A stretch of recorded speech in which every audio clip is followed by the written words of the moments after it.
Okay, dear students, today we'll discuss about the lecture NIBOSH IGC lecture 4, element 1, and why we should, the main thing is that इस जो lecture का purpose है वो ये है जी, why we should manage workplace health and safety। हम health and safety कैसे manage करते हैं और क्यों मैनेज करते हैं वर्क प्लेस के ऊपर। इसके अंदर हम चार चीजें देखेंगे। Legal reason for managing workplace health and safety, employers responsibilities को डिस्कस करेंगे और वर्कर्स रिस्पॉन्सिबिलिटी एंड राइट्स को डिस्कस करेंगे, और उसके बाद कॉन्सिक्वेंसेस ऑफ नॉन कंप्लायंस को भी डिस्कस करेंगे इसके अंदर। So let's move on the next slide जी। सबसे पहले जी हम डिस्कस करेंगे regulating health and safety. Regulating health and safety के अंदर जो मेन चीज है वो ये है कि legal reason for managing workplace health and safety. सबसे ज्यादा लीगल मैनेजमेंट है कि भाई किसी भी कंट्री के अंदर कोई भी कंट्री ये नहीं चाहती कि मेरे जो है मुल्क के अंदर, कोई भी कंट्री ये नहीं चाहती कि किसी भी किस्म का हैजर्ड हो, किसी भी किस्म के जो है कोई नुकसान हो, चाहे वो हेल्थ के हवाले से हो, चाहे वो मटेरियलिस्टिकली हो, चाहे वो किसी भी तरीके से हो। So most countries have health and safety laws जी, अपने अपने हर कंट्री के अपने लॉ हैं। Failure to achieve legal minimum standard can lead to prosecutions. Already कभी कभार जो है उनकी इंस्पेक्शन होती है और उसके बाद जो उस कंपनी के ऊपर मुख्तलिफ किस्म के जो है वो जुर्माने भी लगते हैं, और उसको एक स्टैंडर्ड रूल्स के मुताबिक कम भी कर दिया जाता है उसकी वैल्यूज को। अच्छा, द इंटरनेशनल फ्रेमवर्क के अंदर अगर देखे जाए, इंटरनेशनल लेबर ऑर्गेनाइजेशन यानी कि ILO, इंटरनेशनल लेबर ऑर्गेनाइजेशन के अंदर जो है वो क्या क्या काम करता है। Agency of the United State की, यूनाइटेड नेशन की एजेंसी है, and most of the countries are member of this countries. ठीक है, बहुत सारी कंट्रीज जो है इसकी मेंबर भी है। And set international standard for health and safety bye publishing conventions and recommendations. ठीक है, कन्वेंशन और रिकमेंडेशन जो है वो उसके अंदर हम इसको देखते हैं। अच्छा, अब जी regulations adopted by the ILO। ILO के अंदर जो है occupational safety health and safety and health convention के अंदर C-155 रूल्स है।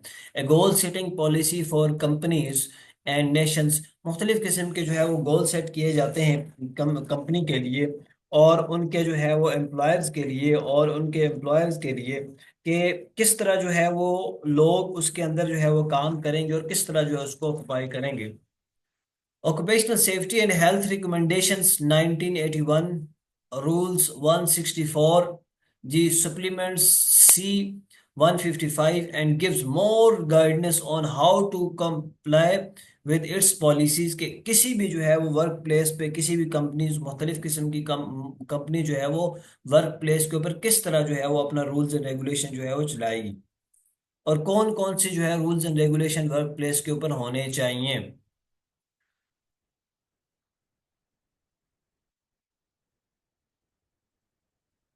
अच्छा, एम्प्लॉयर्स रिस्पॉन्सिबिलिटी सबसे पहले हम डिस्कस करेंगे जी। Article 16 of C-155 identifies obligations placed on employer to do, कि एम्प्लॉयर की क्या क्या रिस्पॉन्सिबिलिटी होनी चाहिए। Ensure the that work place machinery equipments and work process are safe without risk to health.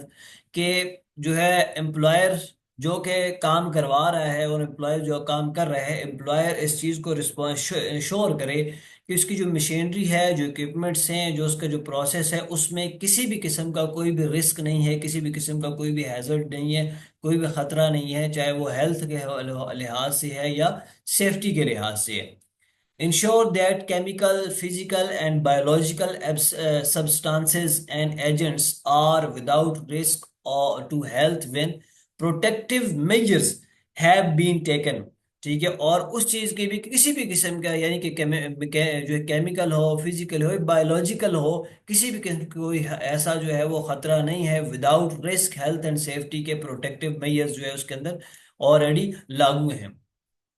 Provides adequate protective clothing and equipment to prevent risk and accident और adverse health effects। ठीक है, और अगर वो मुख्तलिफ किस्म की उसको प्रोटेक्टिविटी उसको देगा। जैसे हम पीपी जो है पीपीई के अंदर पढ़ते हैं, क्लॉथिंग है, चाहे उसके अंदर वो ग्लव्स हैं, चाहे वो उसके जो यूनिफॉर्म है, और तमाम उस किस्म के जो है वो जो है वो यूनिफॉर्म या उस किस्म की जो है प्रिवेंशन चीज़ें जो कि रिस्क को जो है वो कम करती हैं और एक्सीडेंट को कम करती हैं।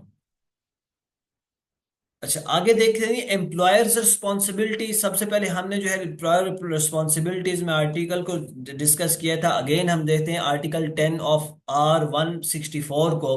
Provide and maintain work place machinery and equipment to use working method that are safe. कि ऑलरेडी वर्क मेंटेनेंस के ऊपर जो है मशीनरी भी जो है वो काम कर रही है, अच्छी तरह काम कर रही है, और किसी भी किस्म का उसके अंदर खतरा कोई नहीं है, और किसी भी किस्म की कोई भी जो है वो उसके अंदर कोई मसला नहीं आ रहा। अच्छा, उससे अगली चीज जी, give necessary instruction training and supervision in application and use of health and safety measures. और मुख्तलिफ किस्म के जो है वो इंस्ट्रक्शन दी गई हो, ट्रेनिंग दी गई हो, सुपरविजन के अंदर वो काम हुआ हो, और हेल्थ एंड सेफ्टी के चीज़ों को मैयर करते हुए introduce organizational arrangements relevant to the activities and size of undertaken, provide PPE and clothing without charge to work. ठीक है, ऑलरेडी ये कंपनी की रिस्पॉन्सिबिलिटी होती है कि वो पीपीई यानी कि पर्सनल प्रोटेक्टिव इक्विपमेंट और क्लॉथिंग जो है वो उनको दे, यानी कि ऑलरेडी जो है वो ग्लव्स हैं या कोई और जो है वो जो प्रोटेक्टिव इक्विपमेंट में आता है, वो उनको जो है वो दिए जाएं without any charge.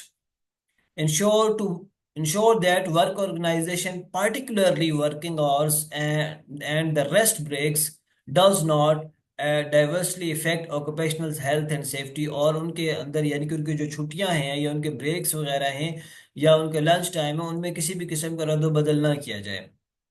Take risk अच्छा, take reasonably practical measures with a view of eliminating excessive physical and mental fatigues. ठीक है, किसी भी किस्म की जो है वो मेंटल या फिजिकल जो है वो रीजनेबली जो है वो फिटिज उसके अंदर जो है वो ना हो, यानी कि ऑलरेडी अगर वर्कर काम कर रहे हैं तो उनको प्रॉपर तरीके से एक माहौल मुहैया किया जाए, उनके ऊपर स्ट्रेस ना हो उन, क्योंकि अगर वो शख्स कॉन्फाइंड स्पेस के अंदर काम करता है या कुछ कहीं भी काम करता है तो उसके अंदर वो डिसलॉय या डिसैमेज ना हो। Keep up to date with scientific and technical knowledge to comply with the with the above। अच्छा, नेक्स्ट की तरफ चले जाते हैं, नेक्स्ट स्लाइड की तरफ जी। Question regarding to the previous slide जी, पिछले लेक्चर्स के रिगार्डिंग जो है हम देखेंगे। वर्कर्स रिस्पॉन्सिबिलिटी एंड राइट्स, इसके अंदर कौन कौन से जो है वो क्वेश्चन बनते हैं। Article 19 and C 55 also places obligation on workers expand in the expanded in R 164 as follows।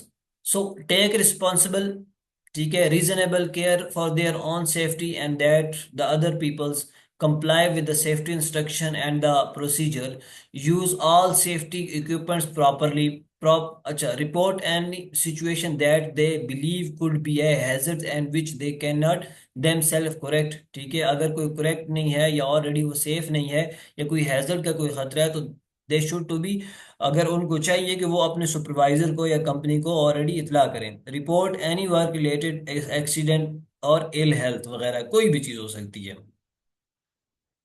अच्छा, वर्कर रिस्पॉन्सिबिलिटी एंड राइट्स के अंदर जब हम जाते हैं, ठीक है, article 19 C 55 states that every worker must be, जी हर एक वर्कर जो है वो क्या होना चाहिए, give adequate information on the action that employer has taken and sure safety and health. के हर एक जो है एम्प्लॉय को पता होना चाहिए कि भाई जो उसका एम्प्लॉयर है वो सेफ्टी हेल्थ जो है उसके अंदर रहते हुए जो है वो सारे की सारे काम जो है वो करवाएगा। give the rights to the necessary training in safe and in safety and health। और उनको जो है बकायदा तौर पर जो है एम्प्लॉयर की ये वर्कर की ये जिम्मेदारी है कि वो ऑलरेडी एक जो बेसिक जो नेसेसरी ट्रेनिंग है वो लाजमी ले हेल्थ एंड सेफ्टी के हवाले से। Consulted by the employer on all matters of safety and health related to their work. और वो बकायदा तौर पर हर एक किस्म के मैटर्स को देखे, कंसल्टेंसी ले, उससे जो है वो मुशावरत करे अगर उस वर्क के ऊपर कोई हैजर्ड होता है या कुछ भी होता है उससे। Given the rights to leave a workplace that he has reason to think present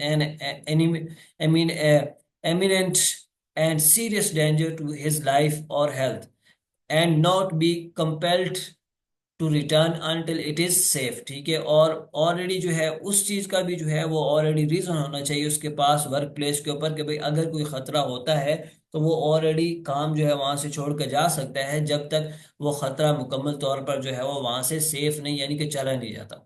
अच्छा, उसके बाद जी the role of enforcement agencies. अब जो इन्फोर्समेंट एजेंसीज होती हैं उनका क्या रोल होता है। अब जी नो हार्मोनाइज्ड ग्लोबल स्टैंडर्ड जी, कंट्री स्पेसिफिक एजेंसीज में इंक्लूड, जाहिर है कोई छोटी मोटी एजेंसीज उनकी ही इंक्लूड हो सकती हैं, और वो क्या देखती हैं, वो हेल्थ एंड सेफ्टी के इन्फोर्समेंट एजेंसीज होती हैं, और वो मुख्तलिफ फायर सेफ्टी हो सकती है, इंश्योरेंस कंपनीज की हो सकती हैं अपनी, या किसी और जो है वो महकमे के रिलेटेड जो है होती है। लेकिन पॉलिसीज में भी involve in the enforcing health and safety law in some countries. ठीक है, लेकिन ऑलरेडी डिफरेंटली जो है वो इन्वॉल्व होती है मुख्तलिफ छोटी छोटी कंपनी जो कि ऑलरेडी जो हेल्थ एंड सेफ्टी को मैयर कर रही होती है, चेक एंड बैलेंस कर रही होती है। अच्छा, कॉन्सिक्वेंस ऑफ नॉन कंप्लायंस जी, breach of the health and safety legislations is usually a criminal offense leading to enforcement action, improvement, prohibitions। अगर कोई मसला हो जाता है या तो उसकी इम्प्रूवमेंट होती है या ऑलरेडी उसको मुआवजा दिया जाता है या प्रोहिबिशन होती है। उसके बाद जी प्रोसिक्यूशंस ऑर्गेनाइजेशन में बी फाइंड, या तो ऑलरेडी ऑर्गेनाइजेशन के ऊपर भी फाइन होता है, इंडिविजुअल में बी फाइंड और इम्प्रिजन, या अगर उसका कोई शख्स जो ऑलरेडी उसके अंदर इन्वॉल्व होता है उसको भी फाइन पे करना पड़ता है और उसको जेल का भी सामना करना पड़ता है। ठीक है। अच्छा, अदर इंटरनेशनल स्टैंडर्ड कौन से हैं जी। International organization for standardization ISO के तहत जी, world's largest developer of the management standard जी, आईएसओ वन, अच्छा 9001। क्वालिटी मैनेजमेंट, ठीक है, आईएसओ 14001। Environmental management, ISO 1200। अच्छा 12100। Safety and machinery, these standards are not law, ठीक है, they are good management practice. ठीक है, ये लॉ नहीं है बल्कि मैनेजमेंट प्रैक्टिस है। ठीक है, और वर्ल्ड वाइड जो है कॉमनली जो है इन्हीं को जो है वो क्या कहते हैं, अप्रोच किया जाता है। और अगर दूसरी साइड पे देखा जाए तो जो इंटरनेशनल ऑर्गेनाइजेशन है ऑक्यूपेशनल हेल्थ एंड सेफ्टी के, करंटली अगर देखा जाए तो वो आईएसओ 1401 चल रहा है, या competitively with the ISO 9001 and ISO 14001 चल रहा है। अच्छा, सोर्स ऑफ इंफॉर्मेशन जी, ये कुछ जो है वो सोर्स ऑफ इंफॉर्मेशन है कि अगर आप ऑलरेडी हेल्थ एंड सेफ्टी के अंदर हैं, और ये मुख्तलिफ किस्म की वेबसाइट्स हैं जहाँ से आप जो है मुख्तलिफ किस्म की चीज़ें जो है वो ले सकते हैं। ठीक है, हेल्थ एंड सेफ्टी एग्जेक्टिव के हवाले से, occupational safety health and administration के हवाले से है, European agency of the safety health and work के हवाले से है, या वर्क सेफ विजडम। तो ऑलरेडी वेबसाइट्स दी गई हैं, आप यहाँ से वो इंफॉर्मेशन कलेक्ट कर सकते हैं। अच्छा, that's the end of the module 4। ठीक है, एंड ऑफ द मॉड्यूल 1.2 जी। What are the two main standard that the ILO has produced for health and safety. What do countries do with this standard? And what are employers' responsibility under R164? ये इसके question आ सकते हैं। ठीक है, what are the employers' responsibility under R164 and what action could be taken against organizations breaking health and safety law? तो ये already हम इसके जो है वो क्या पढ़ चुके हैं जी, इसके हम आंसर ऑलरेडी क्या कर चुके हैं, पढ़ चुके हैं।